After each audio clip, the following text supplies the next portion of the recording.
Jadi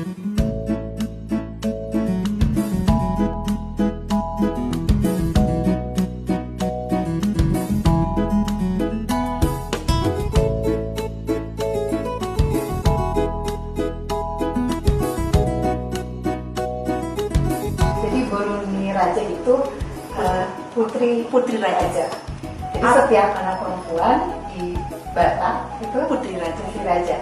Apapun pekerjaannya, makanya ini apapun, walaupun dia pemetik kopi, dia mengurus keluarga, dia jadi penganyam, penumbuk kopi, penjual pisang, dia tetap putri raja. Dan pilihan judul Boruni Raja itu memang betul-betul untuk mengangkat putri di Toba itu ya. Betul. Pertama, saya punya 2 Boruni Raja.